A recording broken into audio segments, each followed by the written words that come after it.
የዚህ ዝግጅት አጋር አስተማማኝ አገልግሎትን የሚሰጡት ብርሃን ባንክ ነው። የብርሃን ባንክ የሞባይል ባንኪንግን በመጠቀም ብቻ እጅግ ቀላልና መቺ በሆነ መንገድ የነዳጅ ክፍያውን መፈጸም ይችላሉ። የጥሬ ገንዘብ ንክኪ የሌለው ደንበኞች የይለፍ ቁጥራቸውን ብቻ በመጠቀም በፍጥነት አስተማማኝ በሆነ ቅልጥፍና ነዳጅ መግዛት ይችላሉ። እንደ ስማችን ብርሃን ነው ስራችን።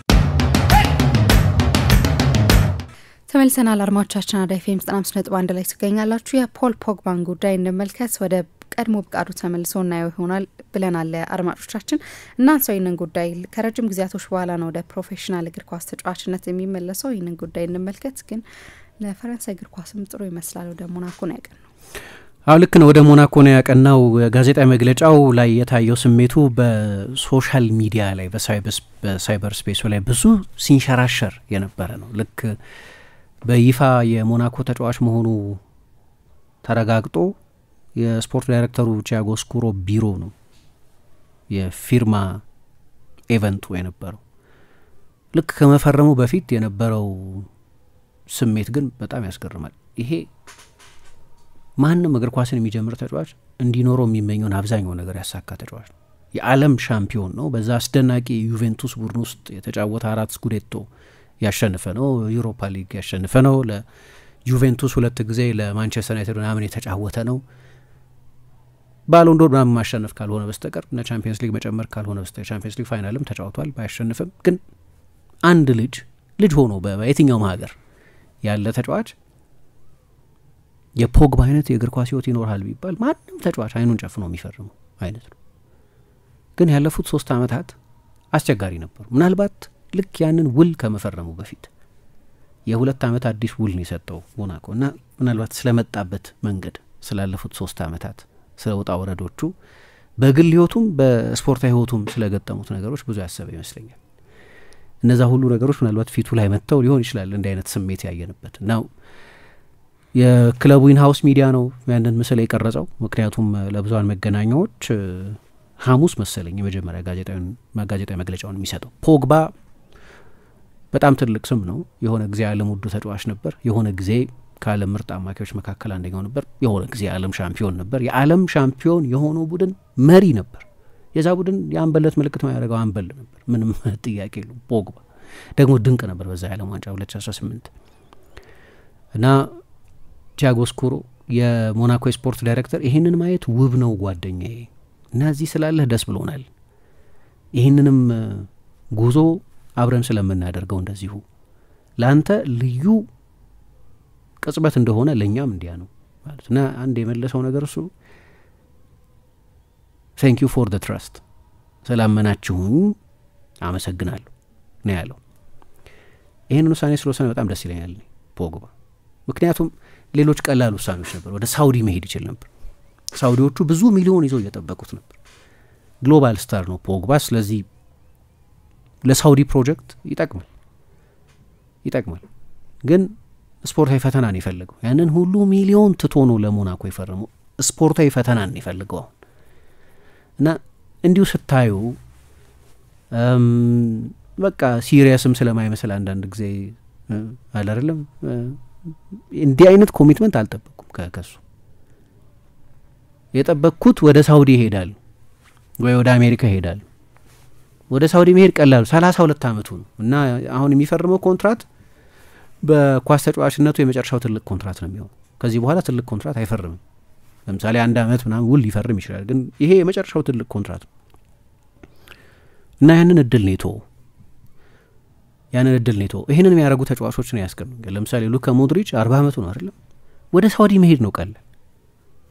የማይታመን ገንዘብ ነው የሚከፍሉት ወደ ሳውዲ መሄድ። የወቅቱ ባሎን ዶር አሸንፎ የሚያውቅ ነው። ደግሞ ፈልገውት ነበር እንደምታውቂው። ግን ሚላንን ዝቮንሚር ቦባንን ሰውድ ነው ያደጉት። ሚላን 8ኛ ይሁን ግን ሴሪያ ውስጥ አውሮፓ ውስጥ ነው የሚጫወተው። ቢት ለሚላን ነው የሚጫወተው ነው ያለው። ወደ ሳውዲ መሄድ ይችል ነበር እና ያኛውን ውሳኔ መወሰን ስተታ ወደ አሜሪካ መሄድ ስተታ አይደለም፣ ወደ ሳውዲ መሄድ ስተታ፣ ወደ ካታር መሄድ ስተታ አይደለም። ሰዎች በህይወታቸው የተለያየ ፕራዮሪቲ አላቸው። ግን እኔ እንደ ኳስ ተጫዋች ስገነዘብ እነዚህን ተጫዋቾች በጣም ምርጥ ውሳኔ ነው እኔ ማየት ስለምፈልግ። አሁን እንግዲህ ያለፉት 2 አመታት ከማርች 2022 ጀምሮ እስከ ቅዳሜ ድረስ የሚገርሙ ፊልም የሚወጣቸው ኤፒሶዶች ነበሩት። ማርች 19 ማርች 19 ወደ ማርች 20 በሚወስደው ሌሊት የመጀመሪያ የሚያስደነግጥ ነገር ተፈጠረ። ታየው ከማንቸስተር ዩናይትድ ለቋል መሰለኝ አንድ ጊዜ። ግን በፓሪስ ቤት ውስጥ ያለ ሁለት ጭምብል ያደረጉ ሰዎች ቤት ውስጥ ገቡ እና አት ገም ፖይንት መሳሪያ ደቅነውበት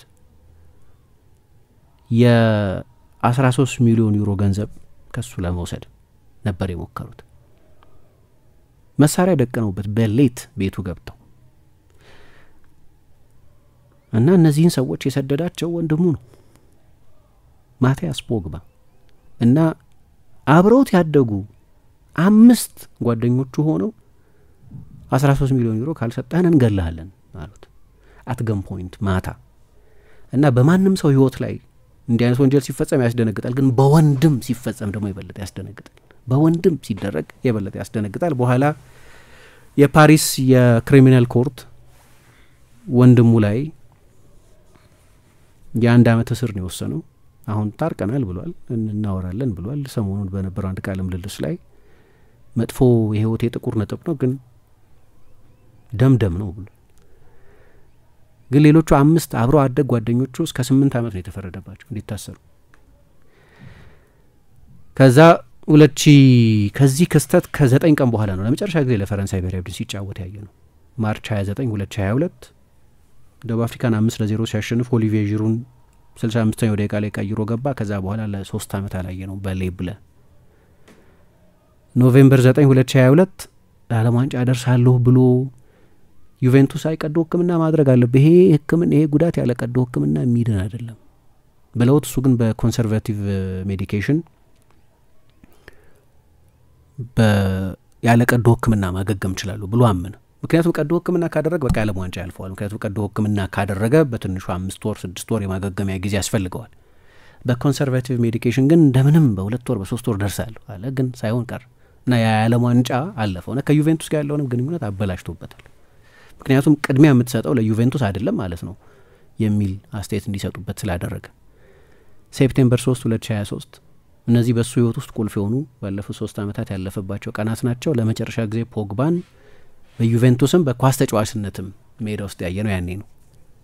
ኢምፖሊን 2-0 ሲያሸንፉ ወደ 30 ደቂቃ ገደማ ተጫወተ። ምክንያቱም ከዚህ 1 ሳምንት በኋላ የፖዚቲቭ ቴስቱ ይፋ ሆነ።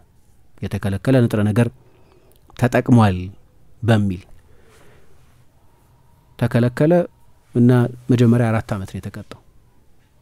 4 ዓመት ተቀጣ ማለት ያው የእግር ኳስ ህይወቱ አበቃለት ማለት ነው። ግን ፌብሩዋሪ 29 ላይ የቅጣቱ መጠን ከ4 ዓመት አውቆ አይደለም የተጠቀመው በሚል ወደ 18 ወር ወደ 1 ዓመት ከ6 ወር ቅጣቱ እንዲያንስለት ተደረገ።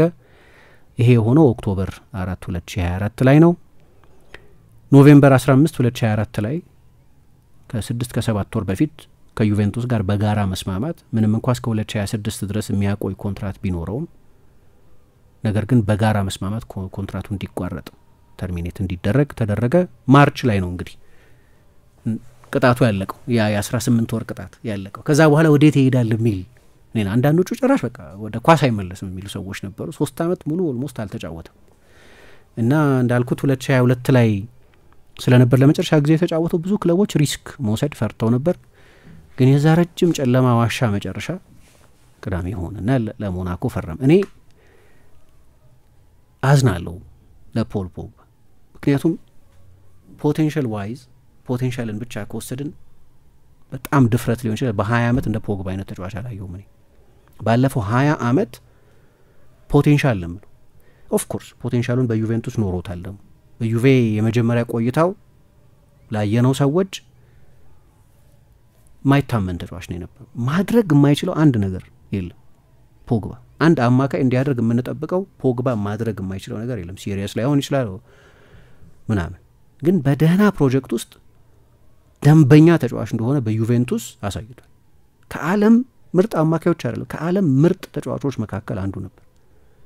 ሴሌክቲቭ ሚሞሪ ይባላል። የፈለግነውን የምናስታውሰው። እኔ የፈለግኩትን ማስታውሰው እኔ ማስታውሰው ፖግባ የዩቬንቱስን ፖግባ ነው። እኔ ያንን በኮንቴ ስር በኋላ ደግሞ የበለጠ በጣም የተሻሻለው በአሌግሪ ስር የነበረው ፖግባ በዚያው ሞመንተም ቢቀጥል ስለ ባሎንዶር አሸናፊ ነው የምናወራው። ባሎንዶር ማተር ያደርጋል አያደርግም ሌላ ጉዳይ ሆኖ በጣም ልዩ ተጫዋች ነበር። ሸርተቴ መውረድ ይችላል። ሜዳውን መሀል ሜዳው ልክ እንደ ታላቅ ጀነራል ዶሚኔት ማድረግ የሚችል ተጫዋች ነበር። አሁን ማውራው ስለ ምናልባት በበቂ ሁኔታ ስላልተኖረ ፖቴንሻል ሊሆን ይችላል፣ ግን ዩኒክ ተጫዋች ነው የነበረው። ያለፉት 6-7 ዓመታት ግን በተለያዩ ምክንያቶች በራሱም ምክንያት በባህሪው ምክንያት ይሁን በምን የባከኑ ዓመታት ናቸው ያለፉት 7 ዓመታት። ያለፉት 3 ዓመታት ብቻ አይደሉም። የመጀመሪያዎቹ 2 የማንቸስተር ዩናይትድ ሲዝኖቹ በጣም አሪፍ ነበሩ። ከዛ በኋላ ግን ጥሩ አልነበረም። ሌላውም ከክለቡ ጋር ያለውም ግንኙነት ምን ጥሩ አልነበረም። ስለዚህ በጣም የሚገርም ጊዜ ነው ባለፉት ጥቂት ዓመታት። ከዛ ደግሞ እንደምታውቂው የጥንቆላ የምን ጉዳይም ሲወራ ነበር። ምባፔ ላይ እንደዚህ እንትና ላይ እንደዚህ ምናምን እየተባለ ግን መጀመሪያ ያወጀው አሁን ምባፔ ነው። አሁን ለዲያጎናል ልትፈርም ነው ምናምን ብሎ ለሞናኮም ተጫውቶ ስለሚያውቅ ኪሊያን ምባፔ እና አሁን ብዙ የፈረንሳይ ብዙሃን መገናኛዎች የሚጠቀሙበት አንድ ቃል ስለ ሬኔሳንስ ነው። ትንሳኤው ይሆን ወይ የሱ መነሻ ይሆን ወይ እና የሆነ ትንሽ የድሮውን ተጫዋች ሽታ በሚቀጥሉት ዓመታት ማየት እንችል ይሆን ወይ ወደ ፈረንሳይ ብሔራዊ ቡድን ይመለስ ይሆን ወይ የዛሬ ዓመት ያለ ዋንጫ ሲደረግ ዴሾ ይጠራው ይሆን ወይ እንዲህ አይነት ሌላ የሚገርም ትንሳኤና ይሆን ወይ? ምክንያቱም አይመስልም። አሁን ላይ ሆነን ለማሰብ ያስቸግራል። ምክንያቱም ያለ ጉዳት ያለ አካላዊ እንከን የተሟላ የውድድር ዘመን ካሳለፈ በትንሹ 6 ዓመት ሆኖታል።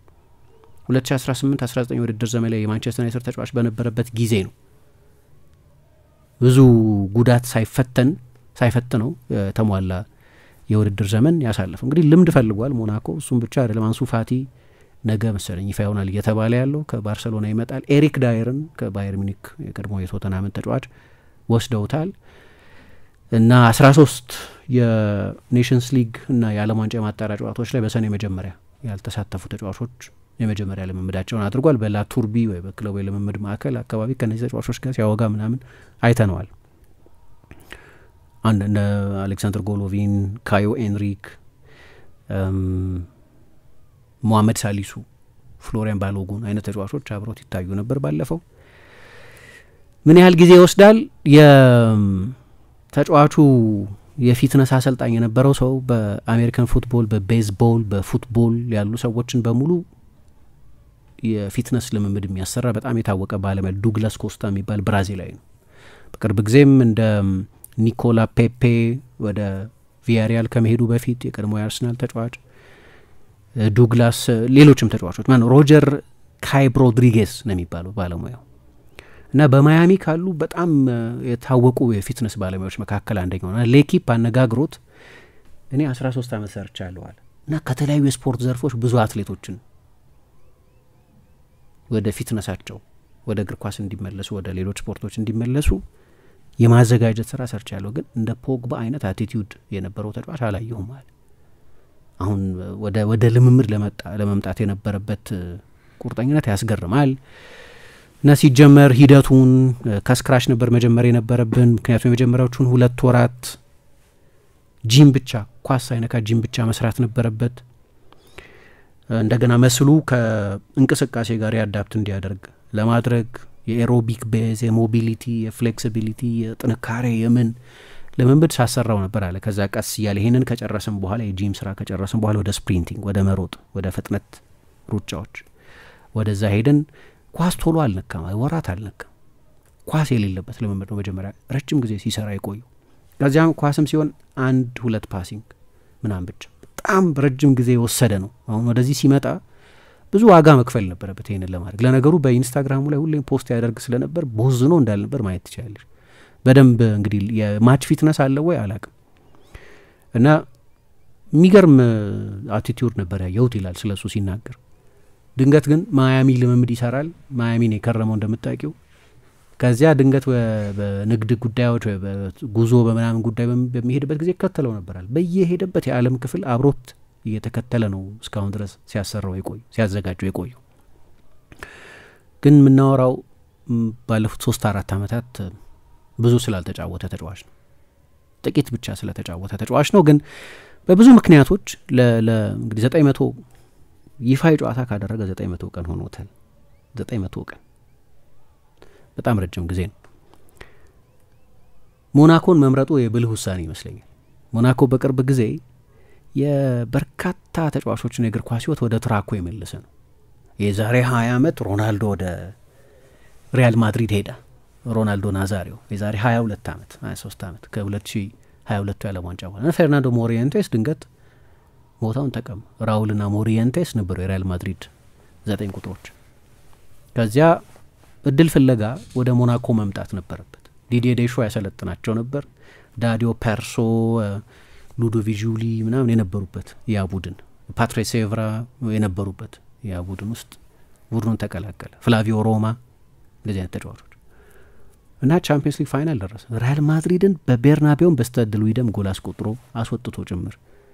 ሃቪየር ሳቪዮላ ወደዛ ሄዶ ተጫውቷል። ክሪስቲያን ቪየሪ ወደዛ ሄዶ ተጫውቷል። ራዳሜል ፋልካው በማንቸስተር ዩናይትድ ና በቼልሲ 2 ያልተሳኩ አመታትን ካሳለፈ በኋላ እዛ ሄዶ ነው እንደገና የእግር ኳስ ህይወቱ እንዲያንሰራራ ያደረገው። ኤዱር ጉጆንሰን፣ ኦሊቨር ቤርሆፍ ወደ ኋላ ከወሰደ ነው ወደ አርሰን ቬንገር ዘመን ደግሞ ከወሰደ ማርክ ሃትሊ፣ ኤንዞ ሺፎ፣ ግሌን ሆድል አይነት ትልልቅ ተጫዋቾችን ከጠፉበት የመለሳቸው ከዋይልደርነስ የመለሳቸው አይነት ክለብ ነው ይባላል። ሁለተኛ በፓሪስ በሊዮን በተለይ በማርሴይ በትጫወች ያለ የሚዲያ ትኩረት በሞናኮ የለም። ተመሳሳይ የሚዲያ ስክሩቲኒ የለም። በቬሎድሮም በትጫወች የሚንቀለቀል ስቴዲየም ነው ስታድ ቬሎድሮም። በአውሮፓ በጣም ኃይለኛ አትሞስፌር ካለባቸው ስቴዲየሞች መካከል አንደኛው ነው። ከዛ ደጋፊ ግሳጼ አታመልጭም። ለዚህ ነው እኮ የሆነ ጊዜ ማርሴሎኑ ጋርሲያ ያጦራል ቡድናቸው አልሆን ሲለው በገፍ መጡ የማርሴይ ደጋፊዎች። ለማርሴይ ስትጫወቺ ዋንጫ ካሸነፈ 15-17 ዓመት ቢሆነውም ፕሬሸሩ ግን እንደ አዲስ ያለ ነው። ሞናኮ ግን እንደዛ አይደለም። ሰወር ያለ የዓለም ስፍራ ነው። ውብ ነው ደግሞ በዓለም ካሉ ውብ ስፍራዎች መካከል ኮት ዳዙር ነው። የሚያምር ቦታ ነው። ውብ ፀሐይ የሮኮች ከተማ ምናምን ነው። እዛ ነው የሚኖረው። ስለዚህ ፕሬሸር የለበትም። ከዛ ላቱርቢ ልክ አርሰን ቬንገር ኮንሌን ዲዛይን እንዳደረጉት ኤምሬትስ ስቴዲየሙን ራሳቸው የአንድ ዓመት ኢንጂነሪንግ ምናምን ስለተማሩ መልበሻ ክፍሉን ዲዛይን ላቱርቢ እሳቸው ዲዛይን በጣም ስቴት ኦፍ ዲ አርት የሆነ የልምምድ በዓለም ላይ ካሉ ምርጥ የትሬኒንግ ኮምፕሌክሶች መካከል አንደኛው ነው እና የፊትነስ ችግር ኖሮበት ለቆየ ተጫዋች በጣም ጥሩ ምርጫ ነው። ስቴዲየሙን እኮ አይሞላም። ስታድ ሉዊደን ትልቅ የቻምፒየንስ ሊግ ጨዋታ ሲኖር ወይ ፔዤ ወደ ከተማው ሲመጣ ወይ ማርሴይ ወደ ከተማው ሲመጣ ወይ ሊዮን ወደ ከተማው ሲመጣ ወይ ከኒስ ጋር የደርቢ ጨዋታቸውን ሲያደርጉ ካልሆነ በስተቀር አይሞላም። አለመሙላቱ ጥሩ ባይሆንም ግን በመጠኑ ጫና ያቀላል።